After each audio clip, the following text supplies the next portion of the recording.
हमें आज ऐसा व्यक्तित्व हमने विधानसभा के रूप में अपने क्षेत्र से चुन के भेजा था कि आज वो इस उत्तराखंडी नहीं पूरे देश का सिरमौर बन चुके हैं। आज नरेंद्र भाई मोदी जी की भी अगर कोई पहली पसंद है तो केवल और केवल हमारे लोकप्रिय मुख्यमंत्री आदरणीय पुष्कर सिंह धामी जी हैं।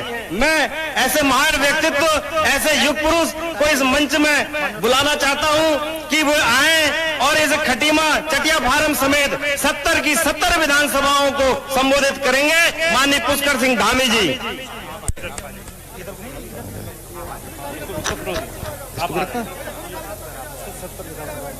अच्छा, ठीक करेगी सिर्फ भाजपा। बोलिए भारत माता की, भारत माता की, भारत माता की। वंदे वंदे वंदे मातरम। 5 साल बेमिसाल नए इरादे युवा सरकार।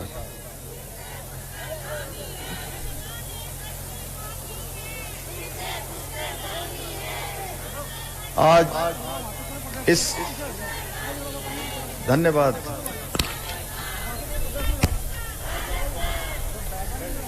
आज एक कार्यक्रम जो पूरे प्रदेश के अंदर 70 की 70 विधानसभाओं में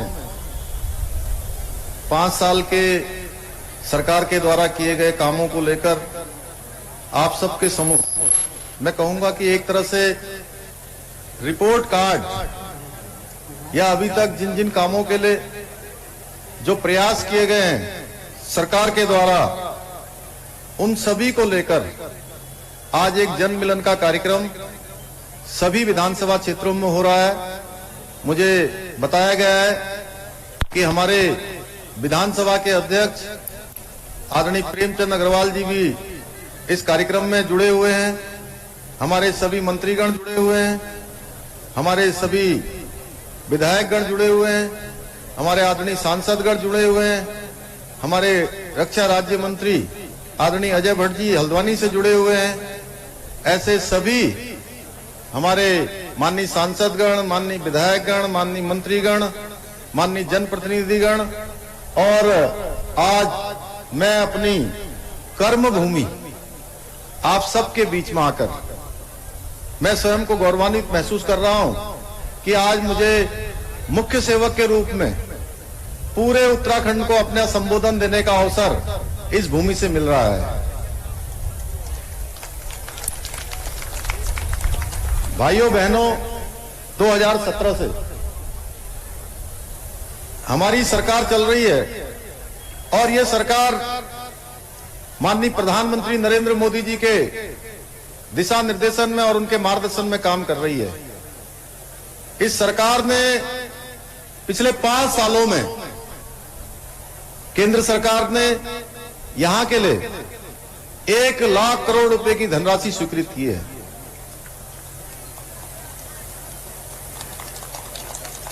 मैं माननीय प्रधानमंत्री जी का धन्यवाद करना चाहता हूं कि उन्होंने लगातार उत्तराखंड राज्य की तरक्की के लिए, उत्तराखंड के विकास के लिए किसी प्रकार की कोई कमी नहीं होने दी। अगर हम सड़कों के क्षेत्र की बात करें तो आप देखते होंगे 2014 में जब माननीय मोदी जी देश के प्रधानमंत्री बने थे उस समय सड़कों की हालत क्या होती थी।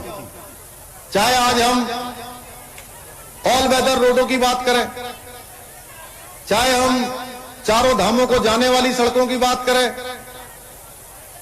या हम देहरादून से दिल्ली जाने वाली सड़क की बात करें, हरिद्वार से दिल्ली जाने वाली सड़क की बात करें, या हमारे यहीं से जिस स्थान पर मैं खड़ा हूं यहां खटीमा से लेकर टनकपुर होते हुए पिथौरागढ़ की सड़क की बात करें, या खटीमा से रुद्रपुर होते हुए रामपुर जाएं, या काशीपुर जाएं, या हरिद्वार जाएं, या काठगोदाम से सीधे रामपुर की सड़क को जोड़ने की बात हो, चाहे आप 4 धामों को जाने वाले सड़क हो, जिस प्रकार से इन सड़कों के क्षेत्र में काम हुआ है ये भूतो न भविष्यति, न पहले कभी हुआ था न कभी भविष्य में इस प्रकार की कोई कल्पना हो सकती है।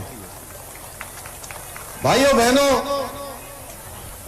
देश के प्रधानमंत्री के रूप में आदरणीय मोदी जी ने उत्तराखंड को अपने विकास के मापदंड में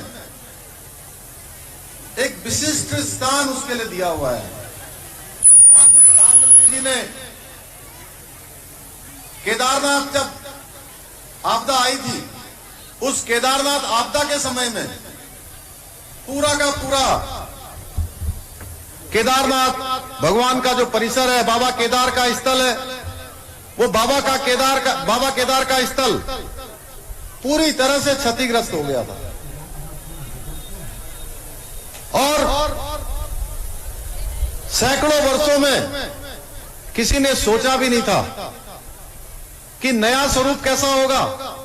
इस नए स्वरूप को बनाने का काम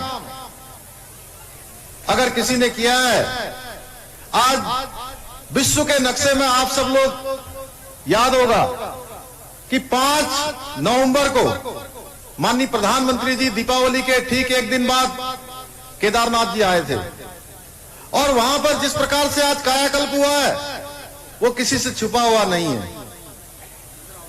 400 करोड़ रुपए की योजनाएं वहां पर चल रही हैं, 225 करोड़ की योजनाओं का काम वहां पर पूरा हो गया है। आने वाले समय में बद्रीनाथ धाम भी बनाया जाने वाला है, उसके लिए भी 250 करोड़ रुपए की स्वीकृति हो गई है। गंगोत्री हो, यमुनोत्री हो, और हमारे कुमाऊं मंडल में एक मानस खंड कॉरिडोर बनाने के लिए हम प्रयास कर रहे हैं।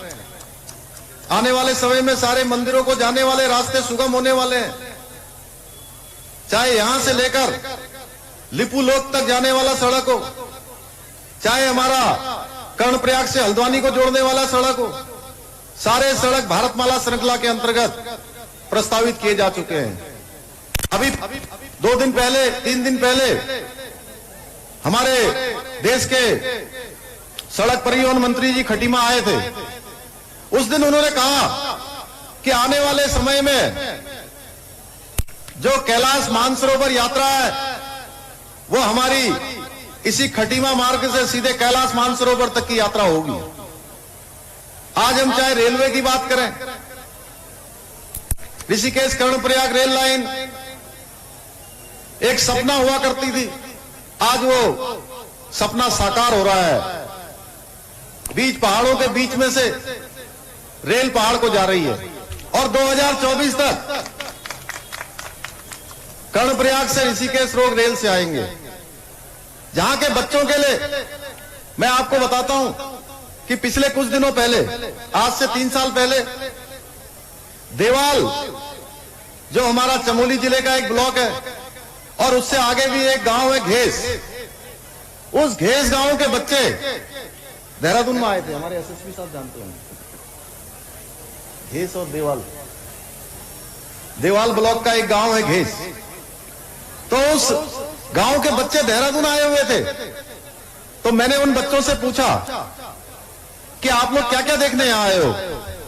तो बच्चों ने कहा कि हम एफआरआई देखना चाहते हैं देहरादून में, हम सर्वे ऑफ इंडिया देखना चाहते हैं, हम ओएनजीसी की बिल्डिंग देखना चाहते हैं, हम आईआईपी देखना चाहते हैं, हम इंडियन मिलिट्री एकेडमी आईएमए देखना चाहते हैं। इसके साथ साथ राजभवन, विधानसभा, मुख्यमंत्री आवास, ये सब हम देखना चाहते हैं। और उन्होंने कहा हम रेल भी देखना चाहते हैं। बैठ जाइए डीएम साहब, हम रेल भी देखना चाहते हैं। तो मैंने कहा आप लोगों ने कभी रेल नहीं देखी? बोले हमने रेल प्रत्यक्ष रूप से नहीं देखी है, टेलीविजन पर हमने रेल देखी है। आज भी हमारे बहुत सारे गांव के ऐसे बड़े बुजुर्ग होंगे जिन्होंने रेल भी नहीं देखी होगी प्रत्यक्ष रूप से। तो उनके लिए सपना था। आज 125 किलोमीटर की जो रेल लाइन है वो पूरी तरह से बनकर तैयार हो गई है। 2024 तक पूरी बनकर तैयार हो जाएगी। इसी प्रकार से हमारे यहां टनकपुर से बागेश्वर रेल लाइन की मांग बहुत लंबे समय से थी। 30-40 वर्षों से लोग इसके लिए संघर्ष कर रहे थे कि रेल लाइन बननी चाहिए। वो रेल लाइन भी अभी प्रधानमंत्री जी ने कहा है कि यह हमारा संकल्प है कि टनकपुर से बागेश्वर रेल लाइन जाएगी। अब 155 किलोमीटर की यात्रा बागेश्वर के लोग टनकपुर होते हुए यहां तक करेंगे, पहाड़ों तक जाएंगे। इसी प्रकार से एम्स हमारा ऋषिकेश का काम कर रहा है। स्वास्थ्य के क्षेत्र में बहुत तेजी से काम हो रहा है। ऋषिकेश का एम्स हजारों लोगों को रोज अपनी सेवाएं देने का काम करता है। इसके साथ साथ इस कुमाऊं मंडल के लिए भी एम्स का एक सैटेलाइट सेंटर खोले जाने की स्वीकृति भारत सरकार ने दे दी है।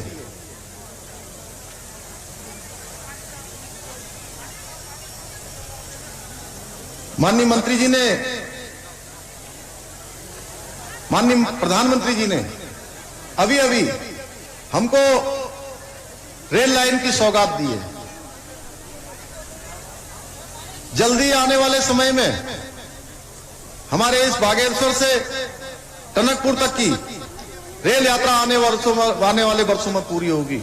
उसके लिए 29 करोड़ रुपए की धनराशि जारी हो गई है। देहरादून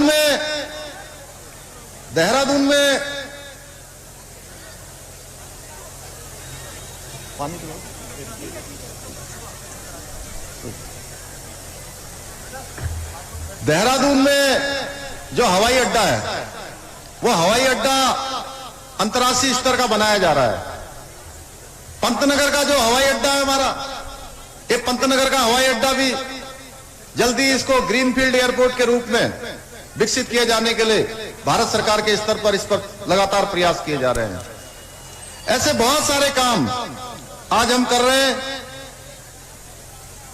मोदी जी के नेतृत्व में प्रदेश का चहुमुखी विकास हो रहा है। लगातार योजनाएं आगे बढ़ रही हैं, लगातार हम काम कर रहे हैं। भाइयों बहनों, मैं कहना चाहता हूं आपसे, प्रदेश के अंदर आप सबके आशीर्वाद से मुझे भी मुख्य सेवक के रूप में 4 जुलाई 2021 से मुख्य सेवक के रूप में काम करने का अवसर आप सब लोगों ने दिया है। मेरे महान खटीमा की जनता ने मुझे यहां से लगातार सेवा का अवसर प्रदान किया। मेरे पार्टी के केंद्रीय नेतृत्व ने मुझे मुख्य सेवक के रूप में काम करने का अवसर प्रदान किया।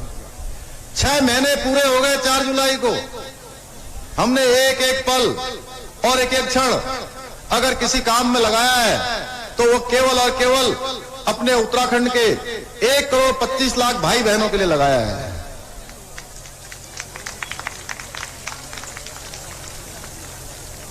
इन 6 महीनों में 600 से भी अधिक फैसले लिए। केवल फैसले ही नहीं लिए, फैसलों के साथ साथ उनको धरातल पर भी उतारा है। केवल घोषणाएं नहीं करी हैं, जो भी हमने प्रादेशिक स्तर पर घोषणाएं की हैं, उन सारी घोषणाओं के शासनादेश निकाले हैं। उनका सबका हमने वित्तीय प्रबंधन किया है और वित्तीय प्रबंधन करके उनको धरातल पर उतारने की हमने प्रक्रिया को जारी किया है। भाइयों बहनों, उत्तराखंड में आज आपकी सरकार है। युवा शक्ति और ऊर्जा से भरपूर जो माननीय प्रधानमंत्री जी के मार्गदर्शन में लगातार काम कर रही है। उत्तराखंड की जो युवा शक्ति है वो आने वाले समय में उत्तराखंड का भाग्य बदलेगी और ये युवा हमारे विकास के वाहक बनेंगे, प्रगति के वाहक बनेंगे, गति के वाहक बनेंगे, उन्नति के वाहक बनेंगे। हर क्षेत्र में उत्तराखंड आगे होगा। हमने इन सब बातों को ध्यान में रखते हुए 4 जुलाई को जब शपथ लेने के बाद मैंने सबसे पहले कोई काम किया तो हमारी सरकार ने निर्णय लिया कि 24,000 पद जो हमारे सरकारी नौकरियों में रिक्त हैं, उन 24 के 24,000 पदों पर हम नियुक्ति की प्रक्रिया प्रारंभ करेंगे। और मुझे बताते हुए बड़ी खुशी हो रही है कि इस दौरान हमने रात दिन एक करके हमारे लोक सेवा आयोग के लोगों ने भी, अधीनस्थ सेवा चयन आयोग के लोगों ने भी, हमारे सभी विभाग के लोगों ने भी लगातार ताबड़तोड़ उसमें बैटिंग करके आज सारे ही पदों पर भर्ती की प्रक्रिया प्रारंभ कर दी है। इसी प्रकार से पिछले कई सालों से पुलिस विभाग की भर्तियां बंद थी। उस पुलिस विभाग की भर्तियों को भी हमने खोलने का काम किया है। 1734 पद पुलिस विभाग के हमने निकाल दिए हैं, जिन पर भर्ती की प्रक्रिया प्रारंभ हो गई है। भाइयों बहनों, अभी मैंने 15 अगस्त 2021 को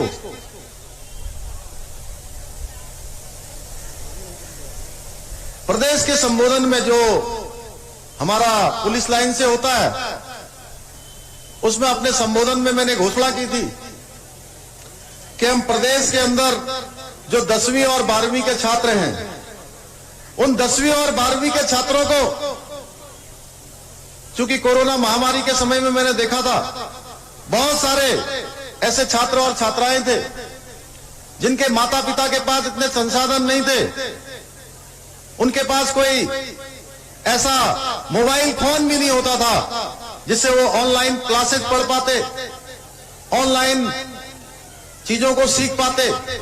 हमने तय किया था कि प्रदेश के 2,65,000 जिसमें 10वीं और 12वीं के और साथ ही महाविद्यालयों के जितने भी छात्र हैं, उन छात्रों को हम मुफ्त में टैबलेट देने का काम करेंगे। और मुझे बताते हुए खुशी हो रही है कि इस साल के पहले दिन 1 जनवरी 2022 को हमने ये प्रक्रिया प्रारंभ कर दी है और 1,59,000 छात्रों के खातों में डीबीटी के माध्यम से 12,000 रुपए हमने उनके बैंक खातों में डाल दिए हैं। महाविद्यालय के छात्रों के खातों में भी आने वाले हैं। इसी प्रकार से हमने पिछले दिनों कहा था कि हम नई खेल नीति लेकर आएंगे। मैंने 15 अगस्त 2021 को यह भी घोषणा करी थी कि हम नई खेल नीति लेकर आएंगे।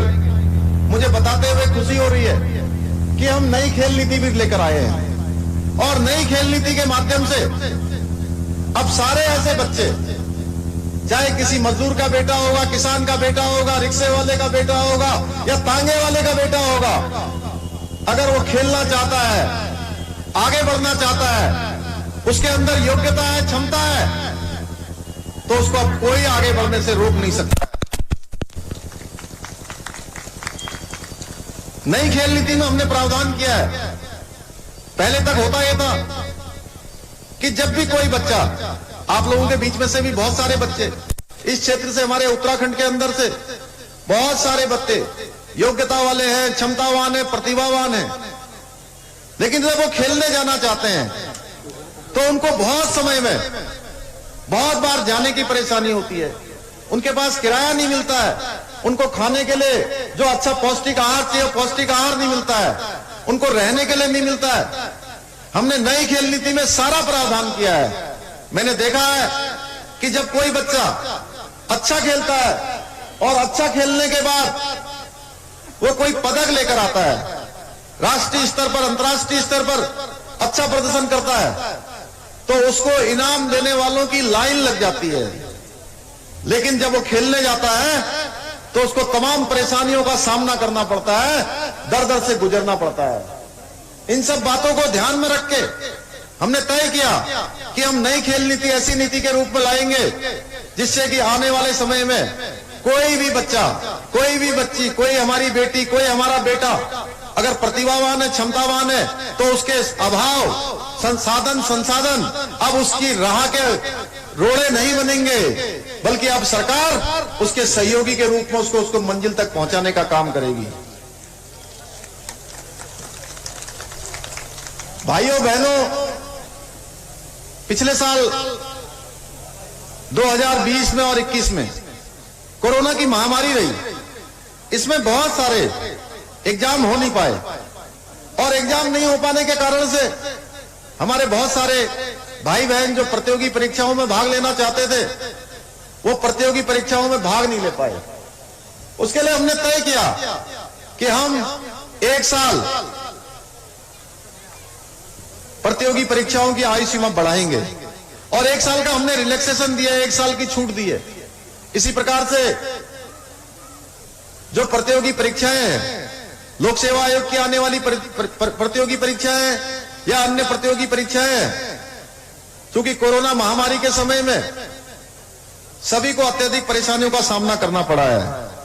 उनके माता पिता को भी बहुत सारी जगह पर उनका काम नहीं चल पाया, किसी का व्यापार था, व्यापार नहीं चल पाया, तो उनको फॉर्म भरने के लिए किसी को और देखना न पड़े, कहीं गिड़गिड़ाना न पड़े, हाथ न फैलाना पड़े। इसलिए हमने तय किया, हमारी सरकार ने तय किया कि इस साल जितनी भी प्रतियोगी परीक्षाएं होंगी, उन सारी प्रतियोगी परीक्षाओं को हम निःशुल्क करेंगे, उनमें कोई शुल्क नहीं लिया जाएगा। हमारे बहुत सारे भाई बहन जो प्रारंभिक परीक्षा पास कर लेते हैं, आईएएस की, पीसीएस की, पीपीएस की, लोक सेवा आयोग की परिधि में आने वाली एनडीए की, सीडीए की, सीडीएस की, उसके बाद आगे पढ़ने के लिए उनके पास ट्यूशन के लिए, कोचिंग के लिए, अपनी किताबों के लिए अगर माता पिता उसको बहन नहीं कर पाते तो उनको भी किसी की ओर हाथ फैलाने की आवश्यकता नहीं है। उनके लिए भी हमारी सरकार ने तय किया कि हम 50,000 रुपए की व्यवस्था प्रत्येक छात्र और छात्रा के लिए करेंगे। हम लगातार समाज के हर वर्ग का जीवन ऊंचा उठाने का प्रयास कर रहे हैं, इस विकास यात्रा को सर्वस्पर्शी बना रहे हैं। हमने राज्य आंदोलनकारियों का, चूंकि एक खटीमा राज्य आंदोलनकारियों की धरती है, हमने तय किया कि आज जो पति या पत्नी दोनों आश्रितों में से एक भी है, अगर आंदोलनकारी होगा, उनको पेंशन मिल रही होगी, तो उनकी पेंशन उनके पति या पत्नी में से देने की हमने व्यवस्था सरकारी रूप से कर दी है। ये घोषणा मैंने 15 अगस्त को की थी, इसका शासनादेश निकाल दिया है। ग्राम प्रधानों का हमने मानदेय बढ़ाया, त्रिस्तरीय पंचायत में काम करने वाले सभी का मानदेय बढ़ाया है, आशा बहनों का बढ़ाया है, हमारी आंगनबाड़ी बहनों का बनाया है। आज मैं यहां आने से पहले आंगनबाड़ी बहनों के डीबीटी के माध्यम से उनके खातों में सीधे बैंक का उनके बैंक के माध्यम से उनके खातों में पैसा डालने का काम करके यहां पर आया हूं। हमने अतिथि शिक्षकों का मानदेय बढ़ाया है, 15,000 से 25 किया है। शिक्षा मित्रों का भी हमने 15,000 से 20,000 किया है। इसके साथ साथ भोजन माताएं, पीआरडी के जवान हैं, हमारे जो वृद्धावस्था पेंशन जो मिलती थी, उस पेंशन को भी हमने अब 1200 से 1500 करने का निर्णय किया है। और पहले यह था कि पहले केवल परिवार में 2 बुजुर्गों में से, बुजुर्ग दंपत्ति में से किसी एक को पेंशन मिलती थी। हमने तय किया, इस बार की हमारी पिछली कैबिनेट में हमने 5 तारीख को तय किया कि अब दोनों को, हमारी सरकार दोनों को पेंशन देने का काम करेगी। बहुत सारे क्षेत्रों में काम किया है। अब मैं बोलूंगा, सरकारी कर्मचारियों का मामला हो, चाहे उपनल कर्मचारियों का मामला हो, चाहे हमारे किसी अन्य सेक्टर में काम करने वालों का हो, सबके लिए हमने कहा कि हम बीच का रास्ता निकालेंगे। और हम बीच का रास्ता निकाल रहे हैं क्योंकि हम चाहते हैं कि उत्तराखंड की तरक्की में सबका योगदान हो। 50 साल से भी अधिक लंबित जो परियोजनाएं हैं, उन परियोजनाओं को भी स्वीकृति की ओर ले जा रहे हैं, उनको भी स्वीकृति मिल रही है।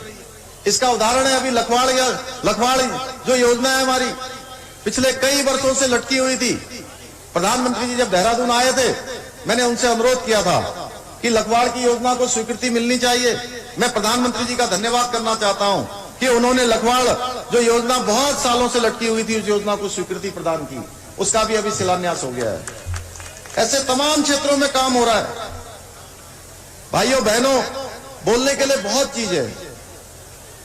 अगर बोलते रहो तो मैं कई घंटे इसके लिए कम पड़ेंगे। मैं आपसे कहना चाहता हूं, अभी किसी पत्रकार ने मुझसे पूछा एक दिन आप खटीमा से ही चुनाव लड़ेंगे। अब मैंने उस दिन भी कहा कि मेरी आत्मा, मेरा दिल, और मैं मुख्य सेवक बनने के बाद जितनी बार खटीमा आया हूं, शायद ही कोई मुख्यमंत्री उतनी बार अपने क्षेत्र में जाता होगा। इस क्षेत्र में नहीं आया था तो मैंने यहां कार्यक्रम करने वालों से पूछा कि इस बार मैं चटिया आऊंगा और बिछुआ से हाँ, बैठ जाओ भी, अलग से बात करेंगे।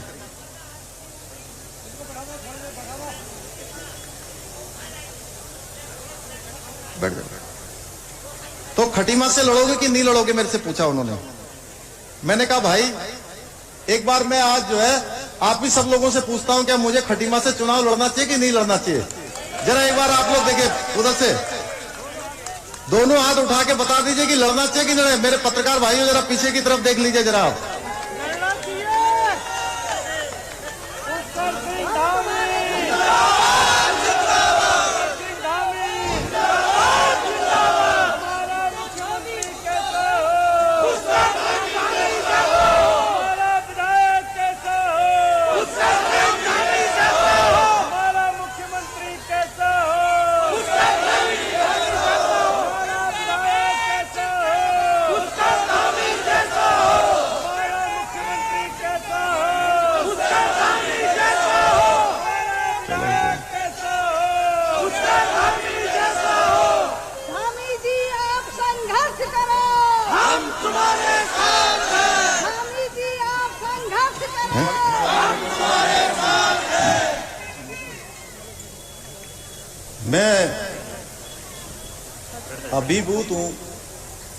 मैं अभिभूत हूं और मुझे लगता है कि मैं जितना भी काम करूं, वैसे मैंने कोशिश की है जब आप लोगों ने मुझे सेवा का अवसर दिया है, जितनी मेरी योग्यता है, जितनी मेरी क्षमता है, मैंने कोशिश करी है कि ये सीमांत क्षेत्र विकास की मुख्य धारा में शामिल हो। लेकिन मैं आप सब लोगों के ऋण से कभी ऋण नहीं हो सकता हूं जो आप लोगों ने मुझे विधानसभा का सदस्य बनाया पहली बार।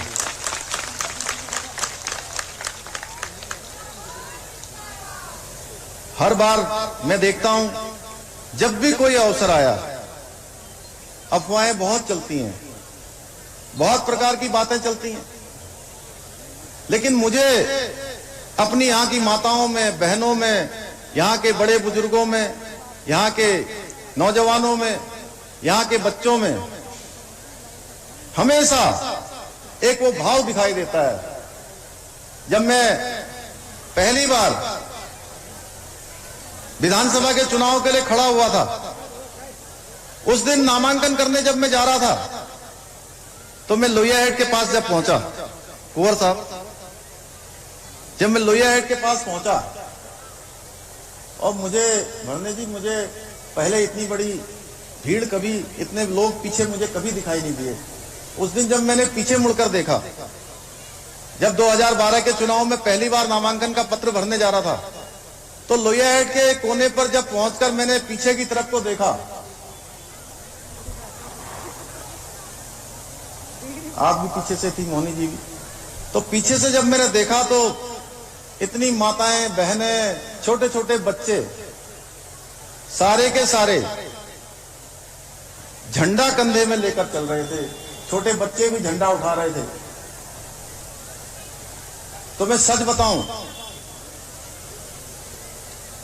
तो उस दिन मेरी आंखों में आंसू आ गए थे और मुझे लगा कि मुझे अपने इस क्षेत्र के लिए कुछ करना है, मुझे अपनी इन माताओं बहनों के लिए कुछ करना है, इन बच्चों के लिए कुछ करना है। उसके बाद से लगातार इस क्षेत्र में आप सबके आशीर्वाद से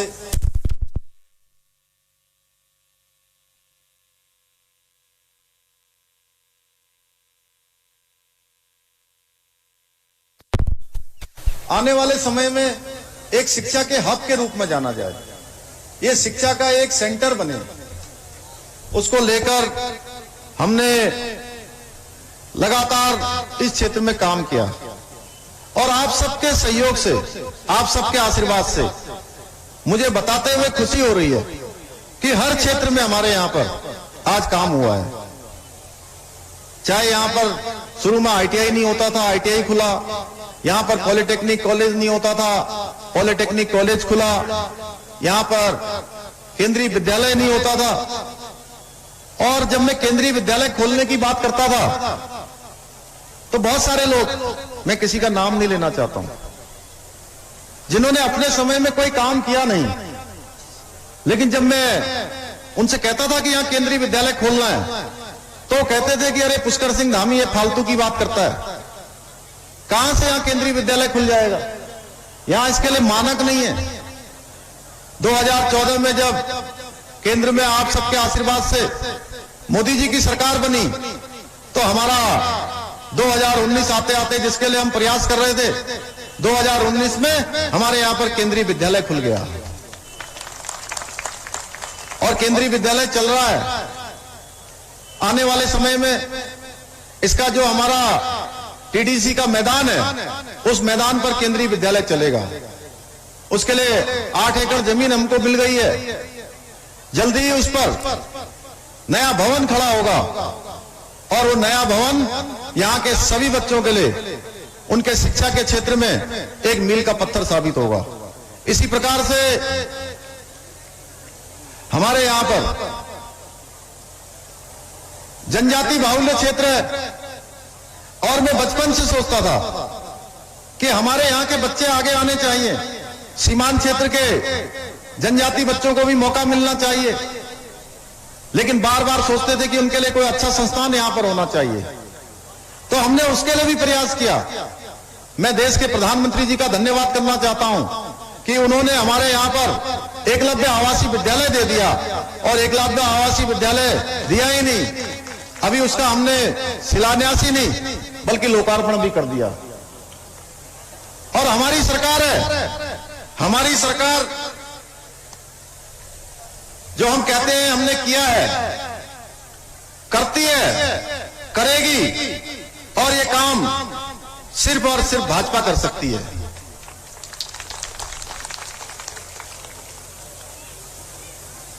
आपने देखा होगा यहां पर हमारे सैनिक भाई बंधु बहुत बड़ी संख्या में, क्योंकि मैं भी एक सैनिक का बेटा हूं, मैं देखता था मेरे पिताजी भी बचपन से यहां, जिस दिन उनको कैंटीन जाना होता था सुबह 4 बजे उठ जाते थे और 5, 5:30 बजे घर से निकल जाते थे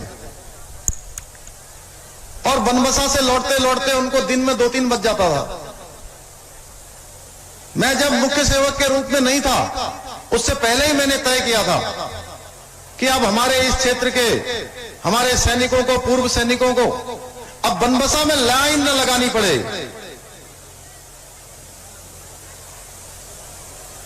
ज्यादा उनको भाग दौड़ न करनी पड़े, उनको खटीमा में ही ये सब सुविधाएं मिलनी चाहिए। तो आप सबके आशीर्वाद से आज खटीमा में कैंटीन भी खुल गई है और कैंटीन के लिए जगह भी मिल गई है। उसके लिए 7 करोड़ रुपए की धनराशि भी जारी हो गई है। खेल का स्टेडियम यहां पर बन गया है। बाईपास यहां पर लंबे समय से लोग कहते थे बाईपास नहीं बनेगा, अब कुंवर साहब आपका तो बढ़िया हो गया, आपके घर के पास से बड़ा नेशनल हाईवे निकलेगा, पांडे जी के पीछे से निकलेगा, उसके बारे में भी लोग कहते थे नहीं होगा। ऐसे बहुत सारे काम हैं आपके बगल में। आज मैं ये भी बताना चाहता हूं, जिस रोड से मैं यहां आया हूं अभी, उस रोड से इसको हमने स्टेट हाईवे 70 घोषित किया है। 54 किलोमीटर का स्टेट हाईवे है और ये स्टेट हाईवे हमारा झनकट से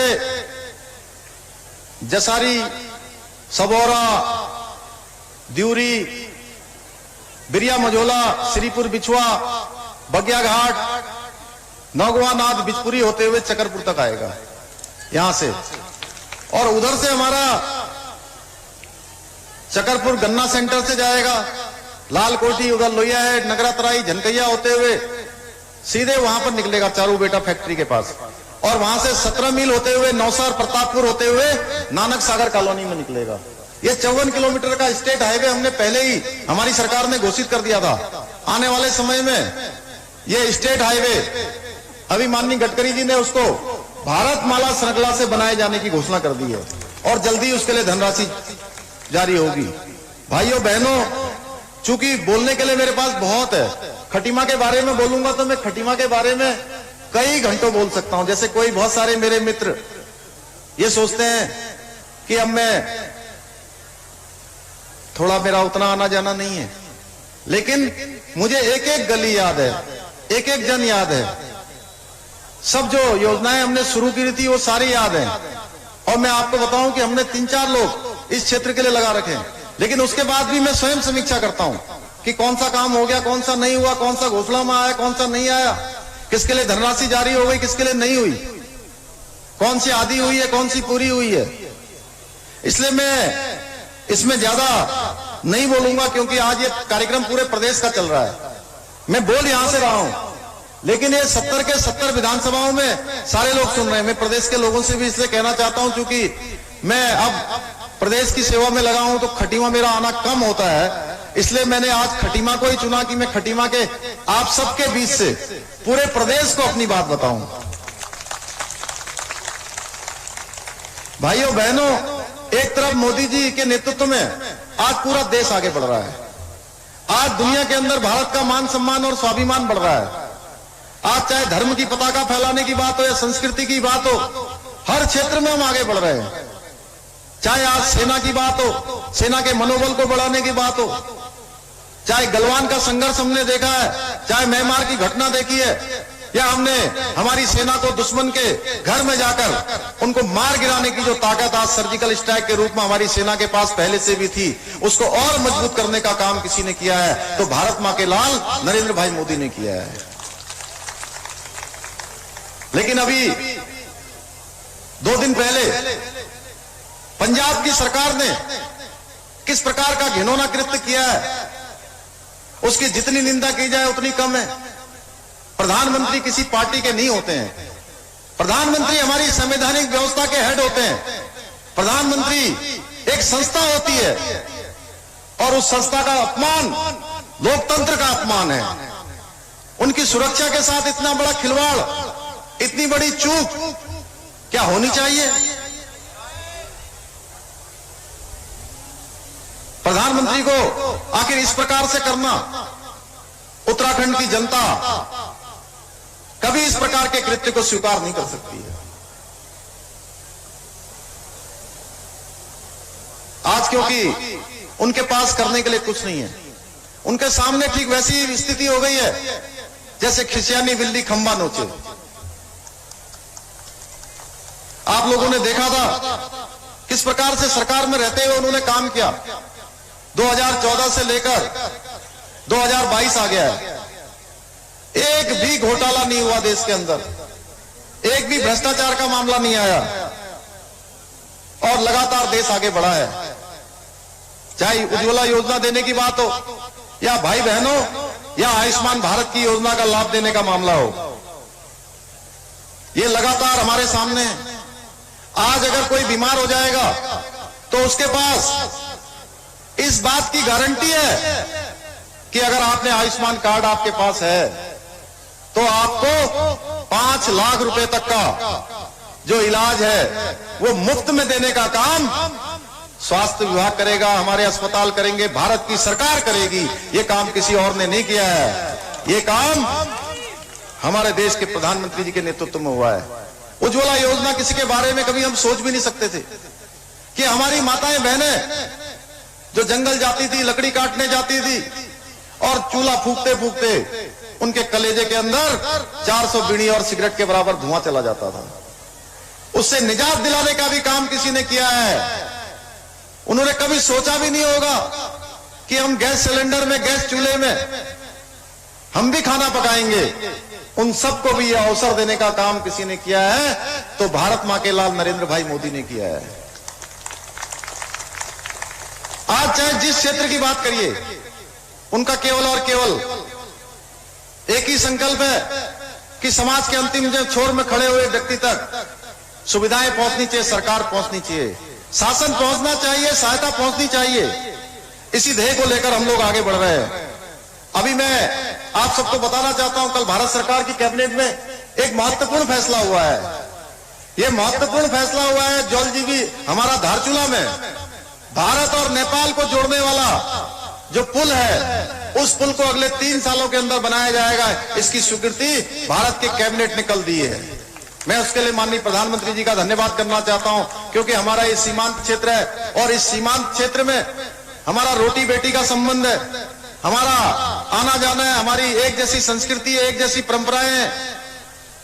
नेपाल के लोगों से हमारा आत्मीय भाईचारे का रिश्ता है, सदियों सदियों का रिश्ता है। उस रिश्ते को ये पुल बनने से और प्रगाढ़ता होगी और मजबूती मिलेगी।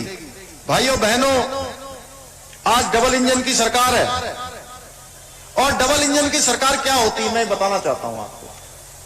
डबल इंजन का मतलब होता है कि प्रदेश और देश, केंद्र और राज्य दोनों में एक सरकार हो, और जब एक पार्टी की सरकार हो, एक प्रकार की सरकारें होती हैं, तो जो प्रदेश की आवश्यकता होती है, प्रदेश की जो जरूरत होती है या प्रदेश की जो मांग होती है, उस मांग को केंद्र की सरकार अपनी प्राथमिकता में रखती है। यानी कि वही काम केंद्र से मंजूर होते हैं जो प्रदेश को चाहिए होते हैं या जिसकी जरूरत होती है। इसी प्रकार से केंद्र की भी प्राथमिकता होती है। केंद्र की प्राथमिकता वो हो जाती है जो प्रदेश से जिन बातों की मांग आती है या जिस चीज की जरूरत होती है। अगर आज 1 लाख करोड़ की योजनाओं का यहां पर स्वीकृति प्रदान हुई है, तो वो इसीलिए हुई है कि केंद्र और राज्य में दोनों में एक ही दल की सरकार है, एक ही सरकार है जो मोदी जी के मार्गदर्शन में चलने वाली सरकार है। नहीं तो आपने देखा होगा एक जमाने में क्या होता था, राजीव गांधी जी कहते थे अगर हम 1 रुपया दिल्ली से भेज रहे हैं, 100 रुपया वहां से भेज रहे हैं, तो व्यक्ति के पास जो लाभार्थी होता था उसके पास मात्र 10 रुपए पहुंचते थे, क्योंकि तब देश के अंदर मजबूत सरकार नहीं होती थी, तब मजबूर सरकार होती थी। मोदी जी के नेतृत्व में आज मजबूर सरकार नहीं है बल्कि मजबूत सरकार है। अगर 1 रुपया भेजा जाता है तो 1 रुपया सीधे खाते में पहुंचता है। भाइयों बहनों, प्रदेश की जनता ने लगातार जो मोदी जी के द्वारा काम किए गए, जो हमने काम किए हैं, जिन योजनाओं को हमने शुरू किया है, उन योजनाओं को हमने पूरा किया है। यानी कि जिन योजनाओं का हमने शिलान्यास किया है, उन योजनाओं का हम लोकार्पण भी कर रहे हैं। पूरे प्रदेश के अंदर आज ऐसे लोकार्पण के कार्यक्रम 70 की 70 जगह पर हो रहे हैं। भाइयों बहनों, ये यात्रा किसी की निजी यात्रा नहीं है। हमारे मंत्रीगणों की, हमारे विधायक गणों की, हमारे सांसद गणों की, हमारे जनप्रतिनिधि गणों की ये निजी यात्रा नहीं है। ये यात्रा हमारे पूरे उत्तराखंड की सामूहिक यात्रा है और इस सामूहिक यात्रा को गंतव्य तक पहुंचाना है, इस यात्रा को लक्ष्य तक पहुंचाना है। ये यात्रा लक्ष्य तक तभी पहुंचेगी जब हम सब लोग कदम से कदम मिलाकर चलेंगे। और मोदी जी का जो सपना है, मोदी जी का जो विजन है, उन्होंने कहा है कि आने वाला जो दशक है, ये दशक 20 से 30 का दशक, ये दशक उत्तराखंड का दशक होगा। इस उत्तराखंड को दशक बनाने के लिए हम सबको संकल्प लेना होगा, मुट्ठी बांध के हम लोगों को संकल्प लेना होगा कि हम लोग आज यहां से सौगंध लेकर जाएं, शपथ लेकर जाएं और एक प्रकार से सौगंध यहां से लेकर जाएं कि हम लोग उत्तराखंड का इसको दशक बनाएंगे। इसके लिए हमने बहुत सारे कार्यक्रम शुरू किए हैं, इतने सारे कार्यक्रम शुरू किए हमने। बोधिसत्व जो जिसकी विचारों की श्रृंखला, जिसमें हम बहुत सारे वैज्ञानिक हैं, विभिन्न क्षेत्रों में काम करने वाले शिक्षाविद हैं, विद्वान हैं, समाज के क्षेत्र में काम करने वाले, पर्यावरण के क्षेत्र में काम करने वाले, उन सभी को लेकर हम एक विचारों की श्रृंखला से जो विचार आ रहे हैं उसको रोड मैप के आधार पर तैयार कर रहे हैं। और सारे विभागों को हमने कहा है कि सारे विभाग, उत्तराखंड के जितने भी हमारे विभाग चलते हैं, कि अपना एक 10 सालों का वो रोड मैप बनाकर जो है तैयार करें, जिससे कि आने वाले समय में हम उस रोड मैप के आधार पर जब हमारा उत्तराखंड राज्य 25 वर्ष का होगा, आज हमने 21 वर्ष पूरे किए हैं, और जब हम 25 वर्ष पूरे करें उस समय हम विकास की जो यात्रा है, उस यात्रा में हम देश के श्रेष्ठ राज्यों में से एक राज्य बने। उसके लिए हमको संकल्प लेकर जाना होगा और निश्चित रूप से मुझे विश्वास है कि हमारी ये यात्रा पूरी होगी और हम अपने संकल्प को सिद्ध करेंगे। भाइयों बहनों, हमारे यहाँ पर बहुत सारी परेशानियां भी हैं, भौगोलिक परिस्थितियां हमारी बहुत अलग अलग प्रकार की हैं। हर साल यहाँ पर कहीं पर आपदा आ जाती है, कहीं भूस्खलन हो जाता है, कहीं पर अतिवृष्टि हो जाती है। उन सब के लिए भी हम आने वाले समय में एक अनुसंधान का केंद्र यहाँ खोलने वाले हैं, जो केवल उत्तराखंड के लिए नहीं होगा, वो संपूर्ण देश के लिए भी काम करेगा, उत्तराखंड के साथ साथ अनुसंधान करेगा, जिससे कि इस प्रकार की जो आपदाएं हैं, इस प्रकार की अतिवृष्टि है, उनसे भी हम निपटने में सक्षम हो।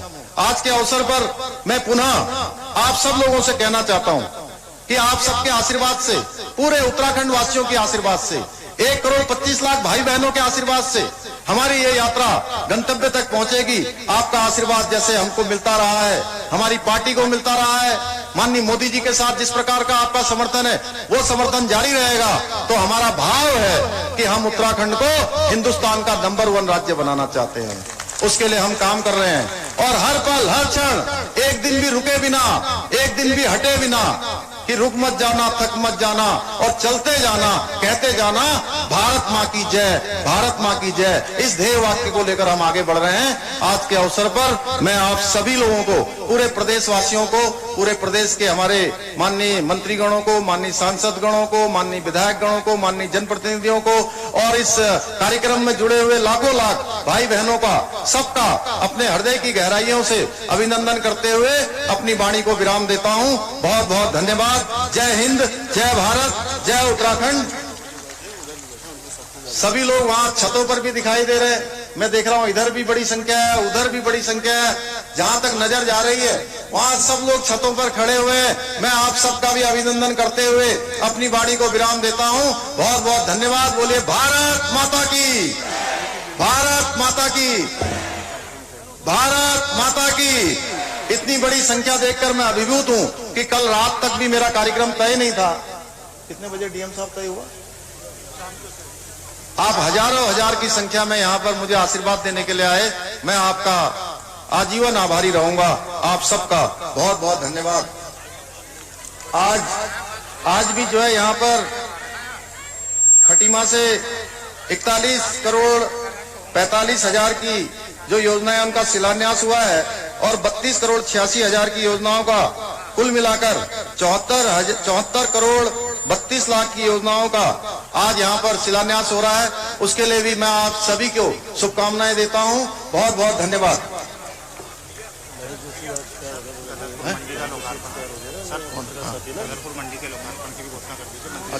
चले गए?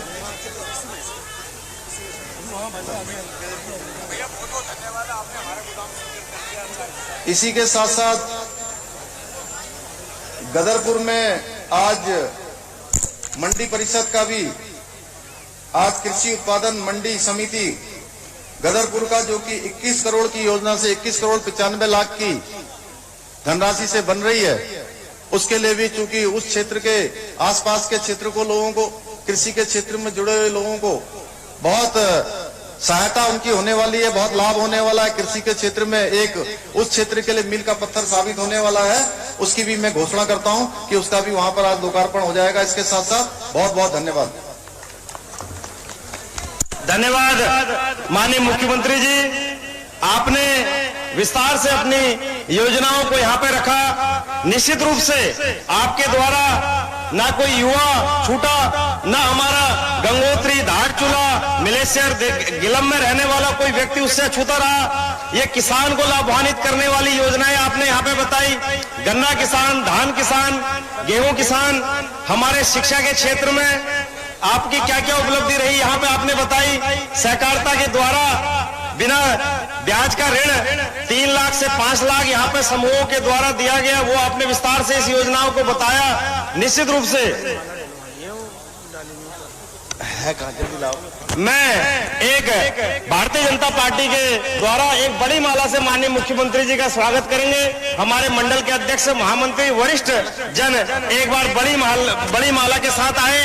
उसके बाद महालक्ष्मी किट के कुछ यहाँ पे वितरण यहाँ पे होगा। उसके उपरांत बड़ी माला के साथ सभी ये मंडल के अध्यक्ष, महामंत्री, वरिष्ठ नेता इसमें आराम से, कुक्कू भाई जरा व्यवस्था बनाते हुए सभी लोग उसमें समाहित हो जाए। दोनों हाथ खड़े करके आप लोग ताली बजाकर माननीय मुख्यमंत्री जी का स्वागत, अभिनंदन आपने इस खटीमा से लेकर गंगोत्री तक एक एक विधानसभाओं में जितनी भी कल्याणकारी योजनाएं हमारे सम्मुख रखी, निश्चित रूप से ये इस 25 साल का जब उत्तराखंड होगा, जो आपका लक्ष्य है, जो आपका मिशन है माननीय मुख्यमंत्री जी, उस समय ये उस समय को देखते हुए आपने एक साकार उत्तराखंड जो 25 साल में बनेगा हमारा, उस सपने को आपके यहाँ पे रखा। हम सभी 1 करोड़ 25 लाख की जनता इस उत्तराखंड की आपके लिए कृतज्ञ है। इस कार्यक्रम के बाद माननीय मुख्यमंत्री जी के द्वारा यहाँ पे भोजन की भी व्यवस्था यहाँ पे प्रशासन के करी गई है, सभी लोग भोजन करके जाएं। और यही विशेषता हमारे माननीय यशस्वी मुख्यमंत्री जी की है कि मुख्यमंत्री बनने के बाद भी ये आगरा वाले के गोलगप्पे और तुलाराम की मूंगफली और रद्दुरपुर के राजमा चावल और आज जो भोजन आप लोगों के लिए बना है, वही भोजन हमारे यशस्वी मुख्यमंत्री जी यहाँ पे करेंगे। और इस मंच को खाली करते हुए महालक्ष्मी किट यहाँ पे कुछ लाभान्वित के बांटे जाएंगे, यहाँ पे कुछ शिक्षा विभाग के द्वारा टैबलेट से यहाँ पे बांटे जाएंगे। मेरा निवेदन है कि एक एक कर सभी लोग यहाँ से भोजन करने के बाद ही जाएं और अपने क्षेत्र में ये संकल्प लेके जाएं कि जो माननीय युवा मुख्यमंत्री पुष्कर सिंह धामी जी ने एक सपना देखा है, इनको अब की बार 60 का पार नारा लगाते हुए भारी बहुमत के साथ माननीय मुख्यमंत्री जी को यहाँ से विजय बनाकर 60 के 60 विधायक भारतीय जनता पार्टी के बनेंगे। हम ये संकल्प लेके जाएं कि 69 विधानसभा में माननीय मुख्यमंत्री जी सभी विपक्षियों की जमानत जब्त करेंगे और 70वीं विधानसभा खटीमा में हम जो यहाँ की जनता है, ये सभी कांग्रेस समेत सभी दलों की जमानत जब्त करके माननीय पुष्कर सिंह धामी जी को पुनः विधानसभा के सर्वोच्च शिखर मुख्यमंत्री के पद पर विराजमान करेगी। ये संकल्प लेके हम सभी लोग जाएं। अब मैं ये प्रशासन को दूंगा मंच।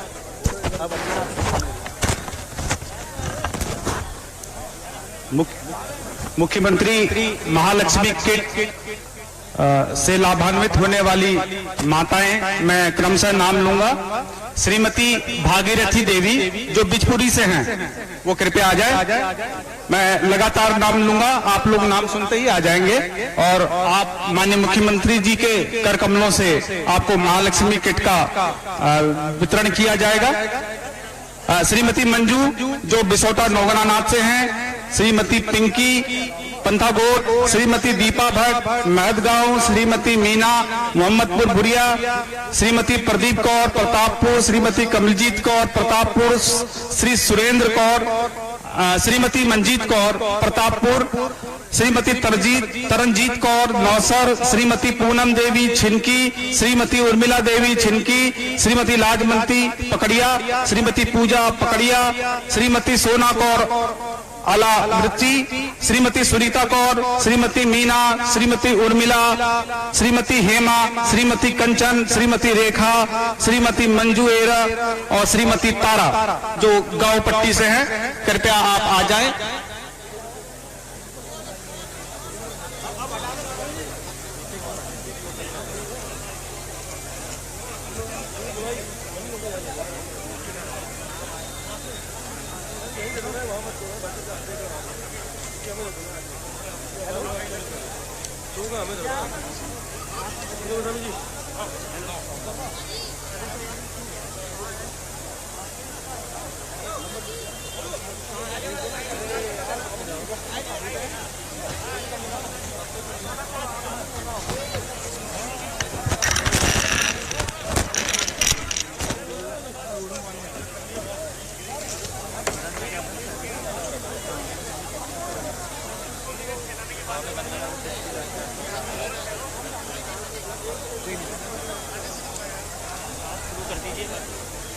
मैं ये कह रहा हूँ टैबलेट वाले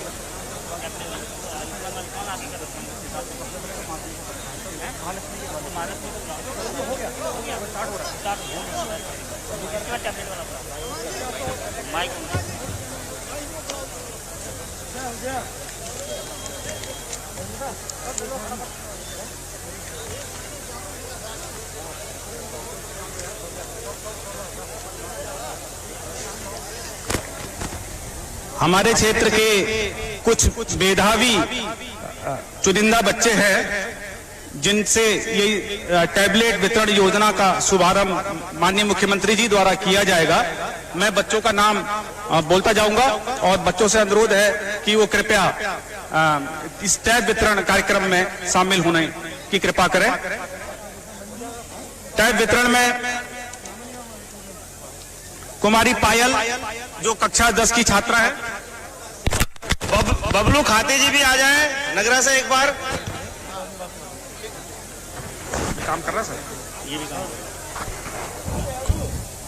कुमारी पायल कक्षा 10, कुमारी महिमा कक्षा 10, कुमारी स्वाति कक्षा 10, राहुल कक्षा 12, सचिन कक्षा 12, विकास कक्षा 12, कुमारी शीतल कक्षा 10, कुमारी स्वाति कक्षा 10, अनीस प्रजापति जो कक्षा 10 के छात्र हैं, मनीष जो कक्षा 12 के छात्र हैं। इसके अतिरिक्त कुमारी सालनी राणा, कुमारी गुनगुन राणा, कुमारी दीपिका राणा, कुमारी सालू राणा, कुमारी अंशिका राणा, कुमारी सिया, कुमारी माही राणा, कुमारी अंशिका राणा, कुमारी प्रेरणा राणा और कुमारी फैजिया खातून, आप सभी छात्राएं कृपया इस टैब वितरण कार्यक्रम हेतु मंच पर आ जाएं।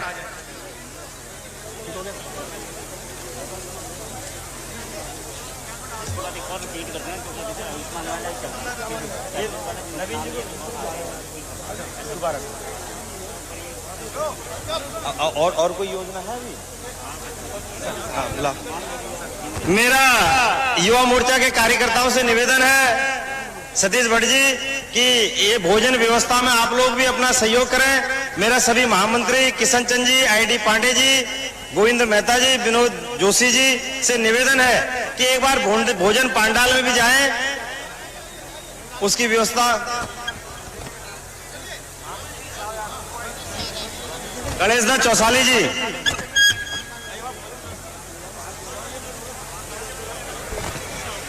एक बार पुनः जो बच्चे टैबलेट वितरण योजना का लाभ ले रहे हैं मैं उनके दोबारा से नाम लूंगा।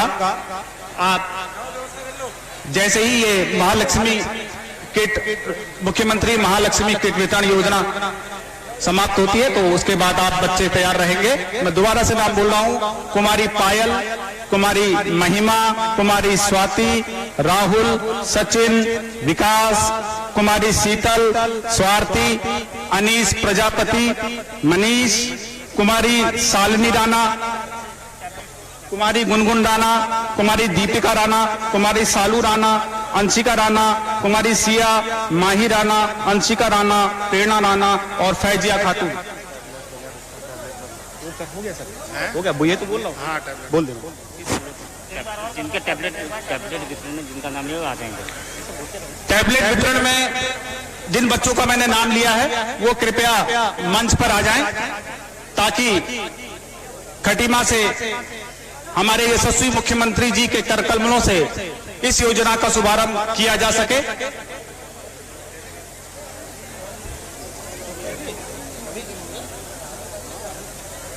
खंड शिक्षा अधिकारी देखिए, खंड शिक्षा अधिकारी के बाद उनको लाने की व्यवस्था करेंगे। मेरा खंड शिक्षा अधिकारी जी से अनुरोध है कि कृपया ये जो लाभान्वित होने वाले बच्चे हैं उनके लिए उनको मंच में आने के लिए व्यवस्था करें। तब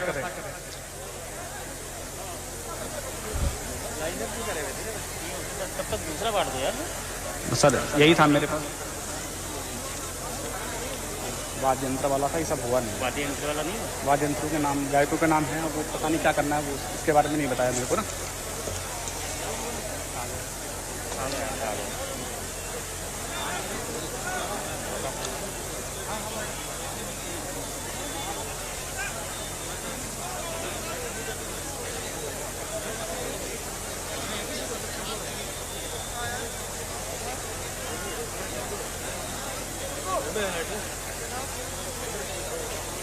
वाद्य यंत्र वाला कौन दिख रहा था उसके पास? उन्हें यूपीसी करने नहीं बताया, वो उधर चले गए ना सर। बोले थे आप यहाँ से नाम बोले, वहाँ से व्यवस्था करेंगे।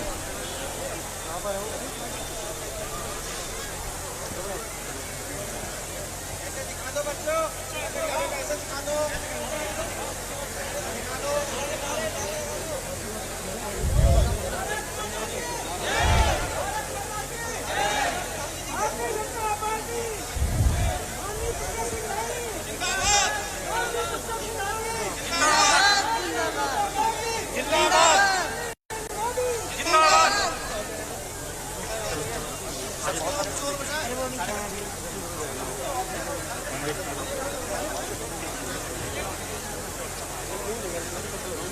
ये तो दे ही रखा है उनका, उनको और भी देते हैं। चलो चलो आप ये तो आपके पास